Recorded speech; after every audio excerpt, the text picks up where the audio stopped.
Bismillahirrahmanirrahim. Assalamualaikum warahmatullahi wabarakatuh. Innal hamdalillah wassalatu wassalamu ala Rasulillah wa ala alihi wa ashabihi wa mawalah. Wala haula wala quwata illa billah, amma ba'du. Alhamdulillah, Bapak Ibu jamaah sekalian rahimani wa rahimakumullah, kita masih diberikan kesempatan oleh Allah Ta'ala untuk bisa memanfaatkan waktu kita dengan kita masih diberikan kesempatan beramal.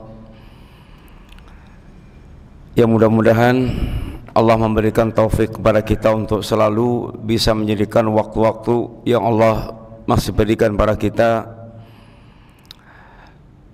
menjadikan kesempatan untuk memperbaiki persiapan kita menghadap Allah, karena sungguhnya kehidupan kita adalah perjalanan untuk menghadap Allah Ta'ala yang membutuhkan bekal secara khusus, yang apabila seorang dia menghadap Allah tanpa bekal yang menyelamatkan dia, hari itu menjadi hari yang kata Allah, yauman tataqallabu fihil qulub wal absar, menjadi hari di mana hati manusia akan bergolak dan mata manusia akan terbelalak karena melihat dahsyatnya suasana di hari tersebut. Pembahasan kita sekalian pada pagi hari ini adalah bagaimana seorang muslim dia bisa mengambil manfaat dari Al-Quran yang diturunkan oleh Allah Subhanahu wa Ta'ala.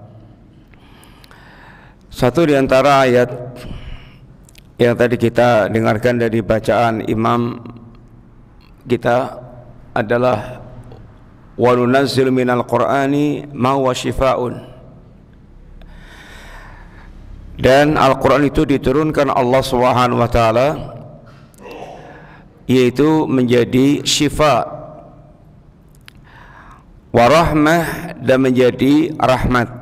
Tetapi untuk siapa ini? Lil mu'minin, untuk orang-orang yang mereka ini beriman kepada Allah Ta'ala.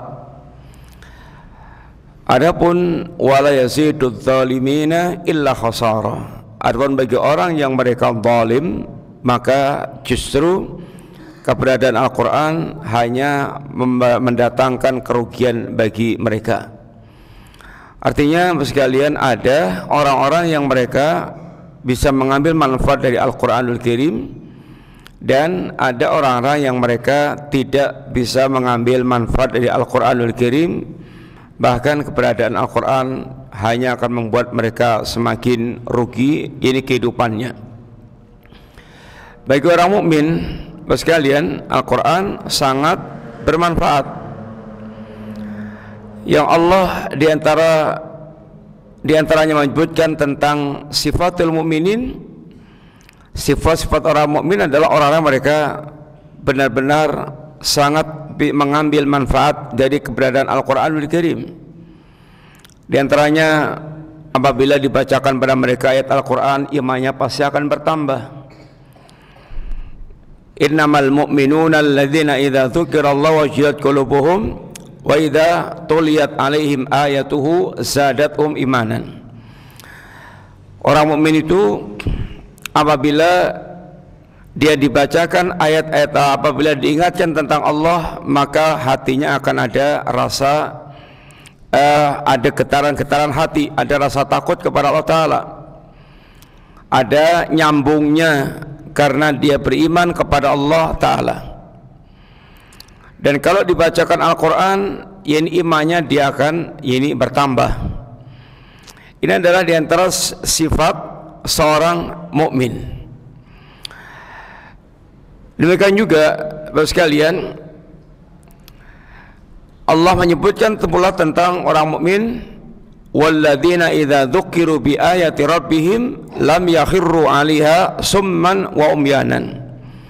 Orang mukmin itu di antara sifat ibadur rahman, hamba Allah yang Maha Rahman, orang-orang mukmin apabila diingatkan kepada mereka tentang Allah, dibacakan pada mereka ayat-ayat Allah Subhanahu wa taala, mereka menghadapinya tidak sebagaimana orang-orang yang lam yakhirru 'alaiha summan, orang yang tidak menghadapinya sebagaimana orang yang mereka itu yaitu tuli dan buta, tapi mereka betul-betul menyimak, telinganya menyimak, matanya betul-betul dia melek. Artinya betul-betul mereka sangat takzim terhadap Al-Quranul Karim. Ini diantara sifat orang mukmin yang Allah sebutkan dalam Al-Quranul Karim. Dan Al-Quran kitab mukjizat yang dampaknya kepada jiwa manusia sangat dahsyat. Di zaman Rasulullah SAW sekalian, berapa banyak orang yang mereka terkagum-kagum dengan Al-Quran ketika mereka mendengarkan atau terdengar baginya Al-Quranul Karim, sehingga banyak kisah-kisah keselamatan seseorang disebabkan karena mendengarkan Al-Quranul Karim. Umar bin Khattab radhiyallahu anhu, yang beliau keluar rumah dalam keadaan dadanya penuh dengan kemarahan dan akan menghabisi Rasulullah sallallahu alaihi wasallam, maka begitu dia mendengar ayat Al-Quran yang dibaca oleh adiknya sendiri, maka Umar yang keluar rumah dengan hati yang penuh kebencian untuk menghabisi Nabi, maka sepulangnya menjadi orang yang mereka hatinya telah sangat lembut dan menyatakan keislaman kepada Rasulullah SAW disebabkan bacaan Al-Quran yang didengarkannya. Seorang yaitu Ad-Dausi dari suku Daus, dia datang ke Mekah dalam rangka untuk haji, dan oleh orang tua dan oleh tokoh-tokoh Quraisy diwanti-wanti betul, jangan pernah dengarkan omongan seorang pemuda yang namanya Muhammad. Maka dia pun sangat itu memperhatikan pesannya orang-orang Quraisy ini, sampai dia tawaf pun dalam keadaan telinganya disumpel pakai kapas agar tidak mendengar omongan pemuda yang namanya Muhammad. Akan tapi sekalian,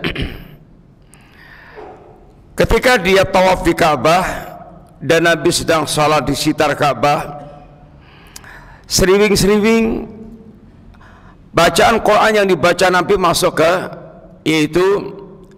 hatinya Ad-Dausi ini, sampai akhirnya dia pun berubah pikiran, ngapain saya ini harus memegangi pesannya orang-orang Quraisy. Saya seorang yang ahli syair, kalau itu baik akan kami ambil, kalau nggak baik yang akan kami tinggalkan. Sehingga cerita kemudian bahkan sangat tertarik, dia mengejar Nabi sampai menemui Nabi, dan kemudian pada singkat ceritanya dia kemudian justru masuk Islam, dan kemudian pun justru berdakwah ke tengah-tengah kaumnya. Satu di antara orang yang kemudian berhasil beliau dakwai adalah Abu Hurairah radhiyallahu anhu.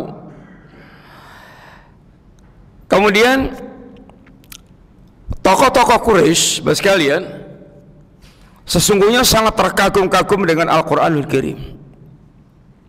Bahkan orang yang paling pakar dalam masalah syair, Al-Walid ibn al-Mughirah, pernah mengungkapkan tentang Al-Quran dengan ungkapan yang sangat dahsyat, bahwa Al-Quran mengandung lahalawah, rasa manis yang sangat luar biasa, la talawah, memberikan dampak yang sangat ini luar biasa. Tapi kekaguman ini sekadar kekaguman. Gengsi kawan-kawannya, kemudian ketokohannya membuat dia terhalang untuk mengambil manfaat dari Al-Quran yang telah dia sungguhnya terkagum-kagum dengan Al-Quran tersebut. Para jin,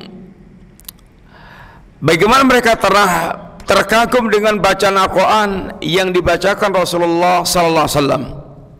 Nabi pulang dari Taif dalam keadaan hati yang betul-betul hancur.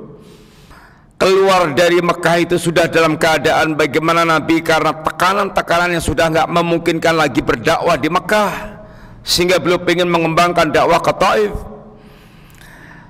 Perjalanan kira-kira 80 atau 90 kilo ditempuh Nabi dari Mekah ke Taif jalan kaki bersama dengan Zaid bin Harithah.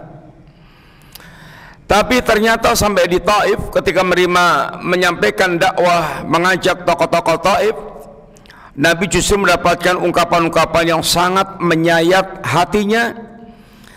Dan bahkan peristiwa Taif ini peristiwa yang Nabi lebih rasakan dahsyatnya dibandingkan dengan Uhud. Sekalian perang Uhud, peristiwa Uhud itu sangat menyedihkan Rasulullah sallallahu alaihi wasallam. Dengan korban perang Uhud yang mencapai 70 syuhada Uhud atas kecerobohan sebagian para sahabat yang menyelisihi wasiat Rasulullah sallallahu alaihi wasallam. Di perang Uhud, perang yang orang-orang Quraisy mereka membawa dendam yang sangat luar biasa, karena di perang Badar tokoh-tokoh mereka terbantai, Abu Jahal dan kawan-kawannya itu terbantai, sehingga kedatangan mereka di perang Uhud, mereka dengan membawa perasaan dendam yang sangat luar biasa, dengan persiapan yang juga full, logistik yang juga sangat full. Mereka datang untuk menghabisi Nabi dan para sahabat Nabi. Para sahabat Nabi telah mengatur strategis demikian rupa dalam perang Uhud. Persiapan yang matang, mental yang betul-betul sudah berpengalaman di medan Badar. Di antaranya Nabi mengatur strategi menaruh 50 pasukan pemanah di Bukit Rumat, yaitu bukit pemanah di Bukit Uhud. Di sepanjang gunung Uhud ada bukit yang kalau sekali umrah yang banyak orang naik ke situ, ada Bukit Rumat. Nabi taruh di situ 50-an orang. Tugasnya adalah mengusir musuh, jangan sampai musuh menyerang ini Nabi dan para sahabat dari belakang. Kemudian pesannya, jangan turun walaupun mereka melihat Nabi, melihat kami menang atau kalah, sampai mendapatkan komando dari Nabi untuk turun.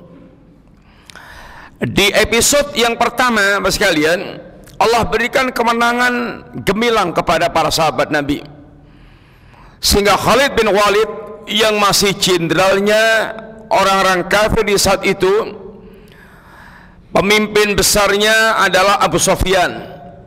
Di antara jenderal-jenderalnya adalah Khalid bin Walid, Ikrimah bin Abi Jahal, dan yang lain-lainnya. Peperangan di awal episode dimenangkan kaum muslimin. Khalid sudah menggiring pasukannya ke arah Mekah pulang. Tapi Khalid masih terus memantau medan pertempuran.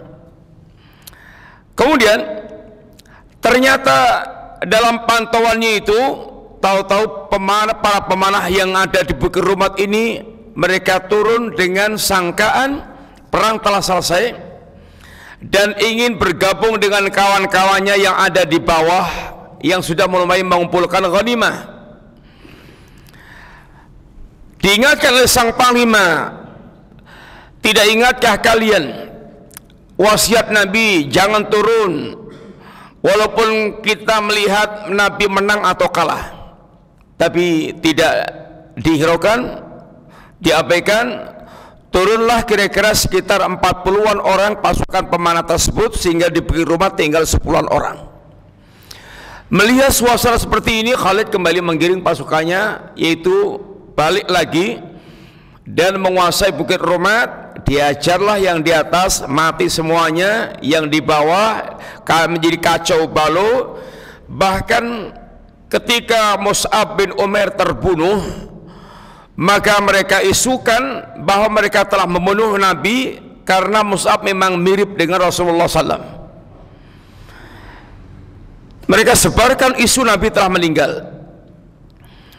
Saat isu ini terhembus didengar oleh kaum muslimin, maka di antara muslimin ada yang langsung mereka pulang ke Madinah. Ngapain? Sudah ini Nabi sudah wafat, entah apa lagi, ini perang. Sebagian mereka lemparkan senjata-senjata mereka, lemes mendengar Nabi telah wafat. Sebagian mereka terus masih memiliki semangat berkobar yang luar biasa, berperang sebagaimana Nabi belum wafat. Sekalian, yang kemudian peperangan ini sampai memakan wafatnya 70 syuhada Uhud, dengan sebab yakni kemaksiatan yang dilakukan sebagian para pemanah tersebut mengabaikan wasiat Rasulullah sallallahu alaihi wasallam.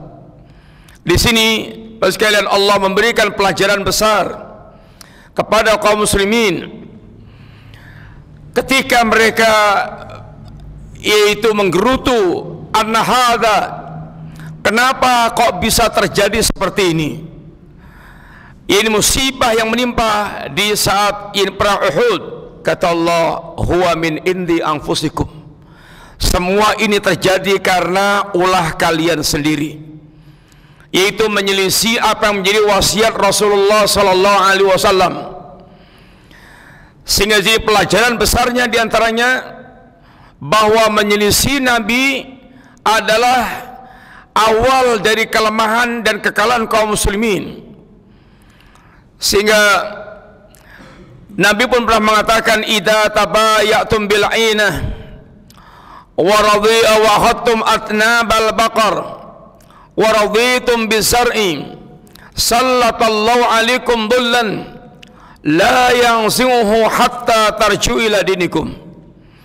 Apabila kalian telah mulai tenggelam dalam arus jual beli sistem ribawi, satu diantaranya adalah inah. Riba, bentuk riba macam-macam, banyak macamnya sekalian, satu diantaranya inah. Intinya adalah dia tenggelam dalam model ribawi. Dan hati kalian telah terpikat dengan ternak kalian, dengan cocok tanam kalian, sehingga hatinya telah dibuat lengket dengan urusan dunia mereka. Dan kelasimannya kalau udah seperti ini, wa taraktumul jihad, kalian akan tinggalkan jihad. Enggak peduli lagi tentang agamanya, tentang agamanya rendah dan hina atau mulia, enggak peduli lagi, yang penting dunia mereka dapatkan.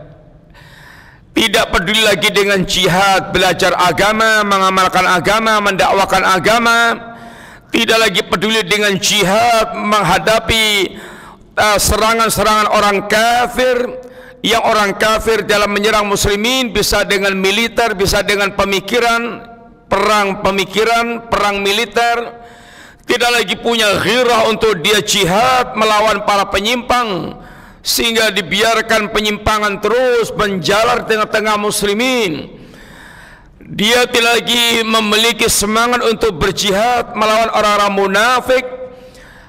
Maka kalau sudah seperti ini keadaannya, kata Nabi sallallahu alaikum dhullan, Allah akan campakkan kalian dalam ini kehinaan, la yanzihu hatta tarju ila dinikum, dan Allah tidak akan mencabut kehinaan itu sampai kalian kembali kepada agama kalian.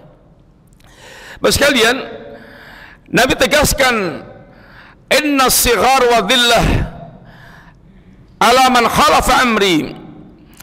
Kehinaan dan kerendahan itu menimpa kepada orang-orang yang mereka menyelisih perkaraku.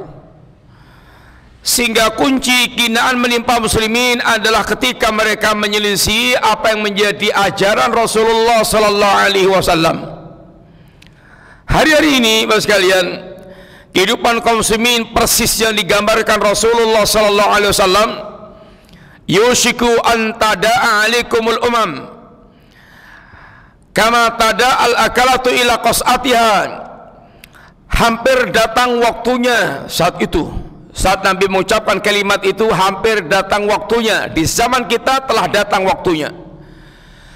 Kalian kaum muslimin menjadi rebutan bangsa-bangsa kufar, sehingga diinjak-injik oleh bangsa kufar, menjadi caban-cabian bangsa-bangsa kufar, kayak orang yang mereka mengundang kawan-kawannya untuk menyantap makanan di meja hidangan. Muslimin kayak makan di meja hidangan yang diperebutkan oleh orang yang mereka menyantapnya, alias muslimin jadi bahan peresan untuk diambil keuntungannya, dihinakan, tidak berdaya sama sekali. Sampai di antara sahabat mengatakan, ya Rasulullah, amin qillatin nahnu yauma idin, ya Rasulullah, apa jumlah kita saat itu sedikit, kok kita begitu terhina oleh orang-orang kafir? Bal antum yauma idin katsirun, kata Nabi, bahkan kalian jumlahnya sangat banyak sekali. Jumlahnya banyak, tapi itu dari sisi kuantitas. Adapun kualitas, walakinakum ghutha'un ka ghutha'is sail, tapi kalian kayak buih yang hanya ikut arus aliran kemana dia mengalir. Inilah gambaran yang Nabi sampaikan, Bapak sekalian. Saat kaum muslimin jumlahnya kelihatan besar tapi tidak berkualitas, maka kualitasnya kayak buih yang tidak menentukan tapi ditentukan. Kehidupannya tidak memiliki prinsip tapi mengikuti arus kehidupan yang ada. Sehingga sebagian muslimin apabila diberikan pilihan antara menghidupkan ajaran agamanya atau mengikuti keumuman yang ada, ya prinsipnya adalah wis urip kaya umumnya wae, ngikuti umumnya wae, sudah ikut aja apa umumnya, rasa niko-niko. Sehingga dianggapnya ketika berpegang dengan agamanya itu dianggap adalah niko-niko, dan bahkan dituduh sebagai aliran sesat.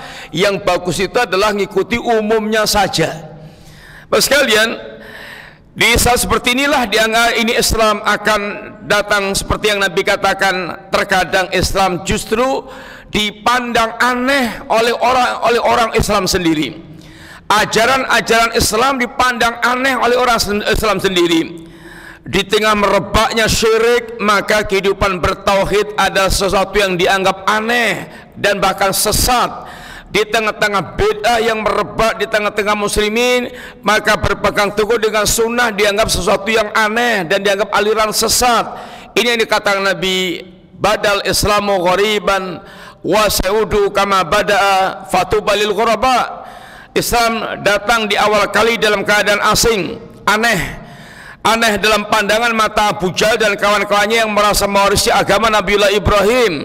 Padahal Nabi datang dengan hakikat ajaran Nabiullah Ibrahim, tapi mereka memandang ini adalah sebuah aliran yang aneh, yang sesat, sehingga mereka memiliki semangat besar untuk menumpas dakwah Rasulullah SAW.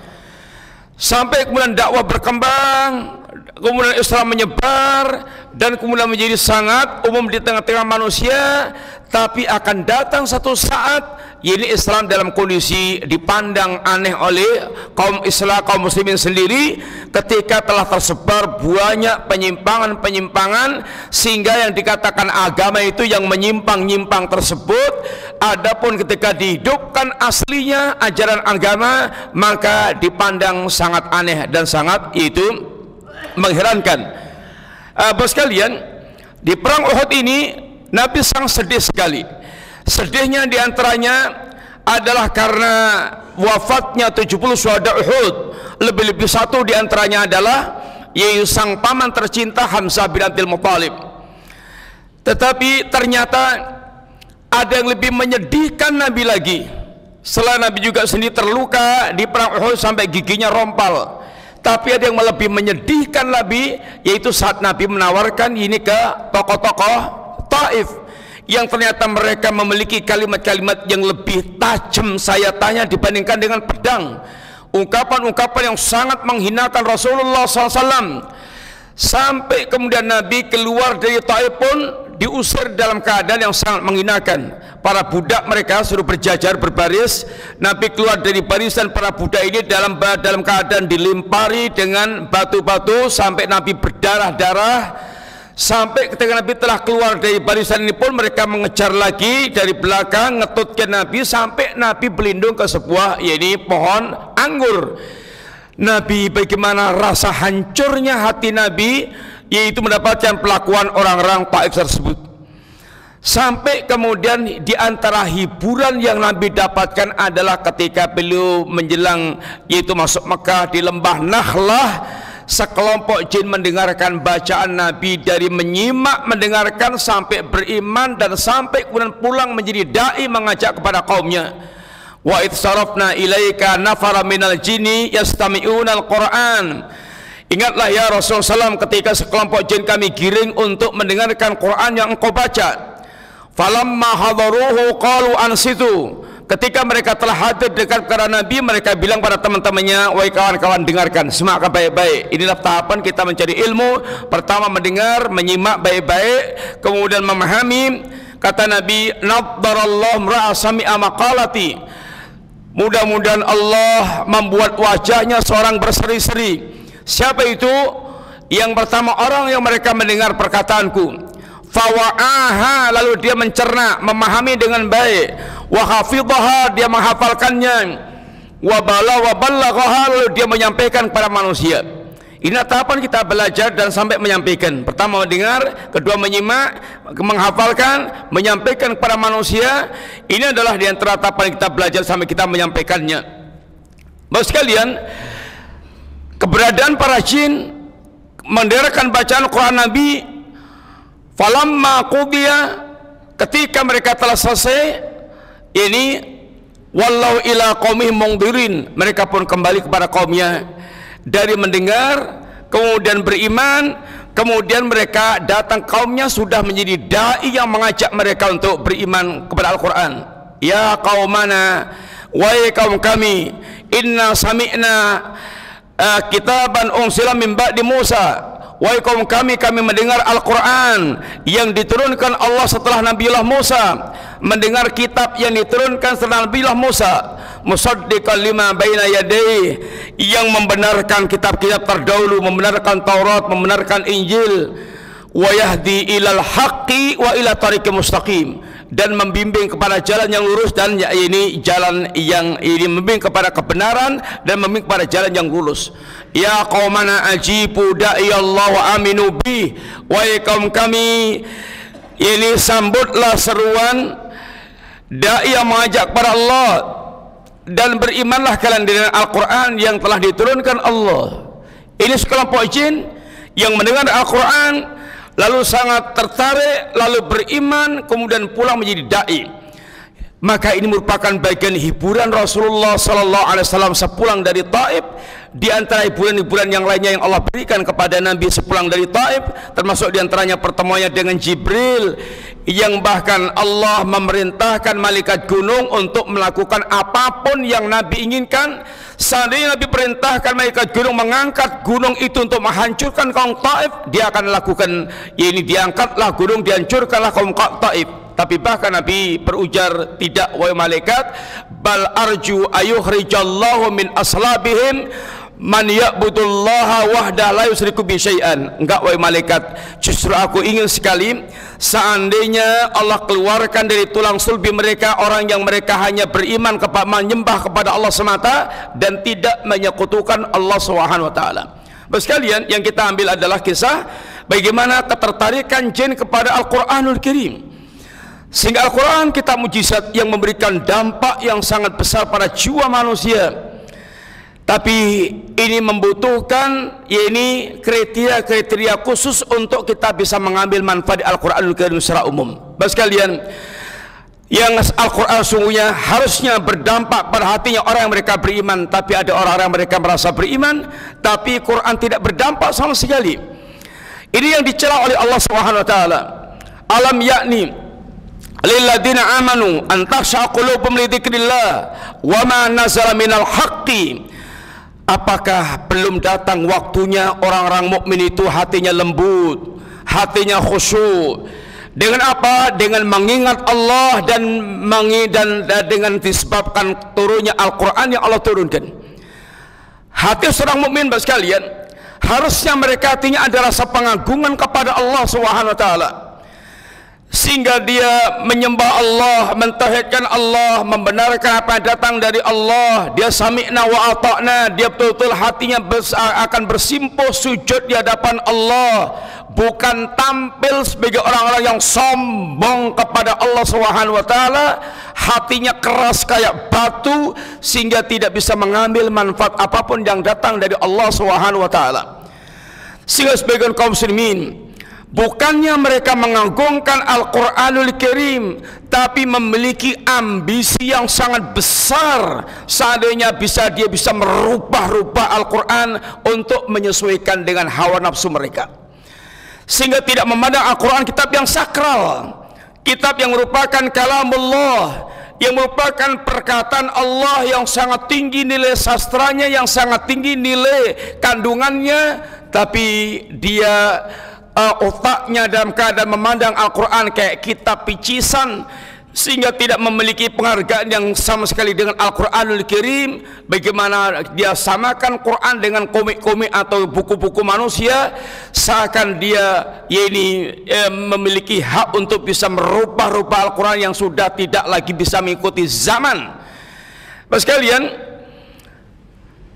di antara perkara yang akan bisa menjadikan hati kita bisa mengambil manfaat Al-Quranul Karim, yang pertama, secara singkat, yang pertama adalah hendaknya kita membaca Al-Quran dengan cara tadabbur. Membaca Quran bukan sekedar membaca lafaz-lafaz yang kita baca. Allah mencela kepada kita yang tidak melakukan tadabbur pada Al-Quranul Karim. Afala yatadabbaruna Al-Quran am ala qulubin aqfaluha. Apakah mereka tidak mentadabbur Al-Quranul Karim atau hati mereka memang terkunci? Sekalian, di antara sebab kita melihat penyimpangan-penyimpangan atau kehidupan yang tidak sesuai dengan Al-Quran, kemungkinan satu, memang gak paham Quran. Kenapa gak paham Quran? Karena tidak mentadabbur Al-Quran, tidak mau mendengarkan, tidak mau menyimak, tidak mau dia belajar agama. Yang kedua, terkadang sudah paham tapi memang hatinya yang terkunci, sehingga buntet, tersegel, sehingga walaupun berapapun nasihat disampaikan dari Al-Quran, kondisinya adalah seperti batu, kata Allah, kal hijarah au asyaddu qaswah, kayak batu atau bahkan lebih keras daripada batu. Batu itu, kata Allah, lau anzalna hadzal qur'ana ala jabalin la ra'aitahu khashi'an mutasaddian min khasyatillah. Seandainya kami turunkan Al-Quran kepada gunung yang tersusun dari batu-batu yang keras, niscaya ini gunung itu akan Anda lihat hancur berantakan karena takut kepada Allah Ta'ala. Ternyata hati manusia kedatangan Al-Quran dan segala kondisinya lebih keras daripada batu, sama sekali tidak mendapatkan dampak apapun dari kedatangan Al-Quranul Karim. Al-Imam Ibnu Qayyim, beliau memiliki ungkapan tentang tadabbur. Beliau mengatakan, qiraatu ayatin bi tafakkurin wa tafahumin khairun min khatmatil Quran bidun tadabbur. Membaca satu ayat Al-Quran sekalian dengan diikuti perenungan, pemahaman, disertai dengan perenungan dan pemahaman, ini lebih baik dibandingkan dengan khatam Quran tapi tanpa tadabbur sama sekali. Apa alasan beliau? Fa innahu anfa'u lil qalbi. Membaca Quran dengan tadabbur ini akan memberikan manfaat yang sangat besar kepada hati manusia, dan sebaik-baik amalan adalah amalan yang berdampak kepada hati kita. Amalan-amalan zahir yang kelihatannya adalah amalan ketaatan tetapi enggak berdampak kepada hati, tidak memberikan manfaat. Salat, ada orang yang salat mereka beruntung besar dengan salatnya, tapi ada orang mereka salat fawailun lil musallin, Di antaranya kembali kepada hati. Ada mereka salat dengan khusyuk, salat dan salatnya berdampak dalam kehidupannya. Tapi ada orang mereka salat berdiri, ruku, sujud sampai selesai berulang-ulang, tapi hanya jasadnya yang salat, hatinya sama sekali enggak salat. Sehingga kata seorang ulama, al-a'malu tatafadul. Amal itu memiliki nilai keutamaan yang bertingkat-tingkat. Ini berkaitan dengan tafadul ma fil qulub, sesuai dengan keadaan utama yang ada dalam hati kita. Bima tafadul ma fil qulub. Lalu beliau contohkan ada dua orang salat, boleh jadi masjidnya sama, shopnya sama, imamnya sama, gerakannya sama, tapi selesai salat dia pahalanya perbedaannya an bainal masyriq wal maghrib, antara timur dan barat. Kemana kembalinya perbedaan ini? Ma fil qulub, apa yang mewarnai hati dia dengan salat yang dia lakukan tersebut. Maka yang pertama, bagaimana kita melakukan atau membaca Quran dengan cara tadabbur. Yang membaca dengan tadabbur akan lebih bermanfaat bagi hati manusia, lebih menyeru dia untuk mewujudkan iman, dan lebih dia membuat dia menikmati bacaan Quran. Ini yang pertama. Yang kedua, sekalian, bagaimana kita bersama Quran dengan menyiapkan hati kita yang bersih. Kotornya hati kita akan susah mengambil manfaat dari Al-Quranul Karim. Allah katakan, inna fi dzalika ladzikra liman kana lahu qalbun aw alqa sam'a wa huwa syahid. Al-Quran yang penuh dengan pelajaran-pelajaran sekalian. Al-Quran ini banyak pelajarannya, banyak maidahnya, banyak ibrahnya yang bisa diambil oleh manusia, tapi ini tidak akan bisa didapatkan kecuali bagi orang yang mereka memiliki hati. Ini hati yang hidup. Inna fi dzalika ladzikra liman kana lahu qalbun aw alqa sam'a wa huwa syahid. Adapun orang mereka hatinya mati, maka tidak akan bisa mengambil manfaat Al-Quran. Atau hatinya sakit penuh dengan penyakit, maka akan sulit untuk dia mengambil manfaat Al-Quranul Karim. Oleh karena itulah, berbeda Quran ketika ditangkap oleh hatinya Umar dengan ditangkap oleh hatinya orang semisal Abu Jahal. Umar akan mengambil manfaat yang sangat besar di Al-Quranul Karim karena hatinya hati yang hidup, hati yang baik. Abu Jahal hatinya kayak batu dan lebih keras daripada batu, maka Quran tidak memberikan dampak manfaat apapun. Ada orang mendengarkan ceramah dan dia bisa menangis, hatinya menyimak dan menangis, mencucurkan air mata, sampai sebagian orang mereka bahkan membenci dan sangat memusuhi dengan orang mereka menyampaikan ini kandungan Quran dan hadisnya. Kembalinya kepada suasana hati ini manusia. Yang kedua, sekalian secara singkat, bagaimana kita bisa mengambil manfaat Al-Quranul Karim? Hendaknya kita belajar Quran bukan untuk bukan untuk tujuan lain kecuali untuk diamalkan. Hendaknya kita memasang tujuan belajar Al-Quran dalam rangka untuk kita amalkan. Sehingga ketika kita mendengarkan seruan-seruan Al-Quran, hati kita akan memiliki sambutan yang besar kepada seruan-seruan Al-Quranul Karim. Sekalian, iman yang ditanamkan oleh Allah dan Rasulnya dalam hati kita, harusnya dampaknya adalah sami'na wa ta'na dengan apa yang diajarkan oleh Allah Ta'ala. Dan ini yang terjadi para sahabat Nabi radhiyallahu alaihim jami'an. Di antaranya adalah ketika turun ayat tahrimul khamr. Dan kita tahu tentang khamr, minuman kebanggaan mereka, minuman yang sudah mendarah mendaging bertahun-tahun, berpuluh-puluh tahun, menjadi minuman bagi mereka, sehingga hampir tidak ada rumah tangga yang tidak menyimpan khamr. Bagi kita kayak teh atau kopi.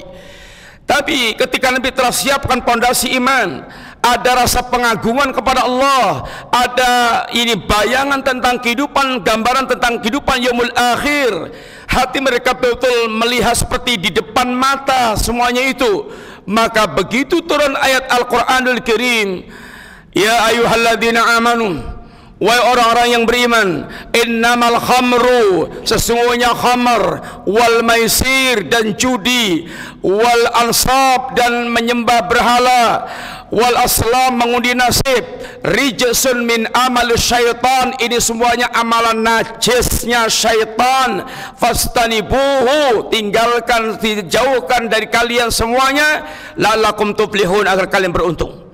Innama yuridu syaitanu yuqi'a bainakum al-adawata wal baghdha. Syaitan itu hanya menghendaki menimbulkan permusuhan dan kebencian di antara kalian fil khamri wal maisir, dalam urusan khamr dan judi. Enggak ada khamr dan judi melembutkan hati, enggak ada. Enggak ada khamr dan judi membuat seseorang yaitu saudara baik, membuat kerukunan, membuat ayam tentram, enggak ada.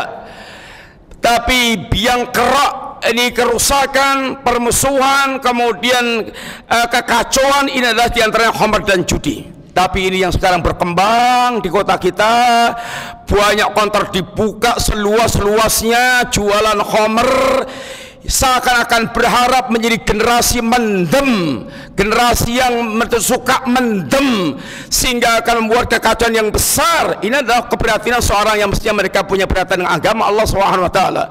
Bapak sekalian, dan hanya akan meninggalkan salat dan meninggalkan zikrullah. Kata Allah, fal antum muntahun, apa kalian tidak mau berhenti?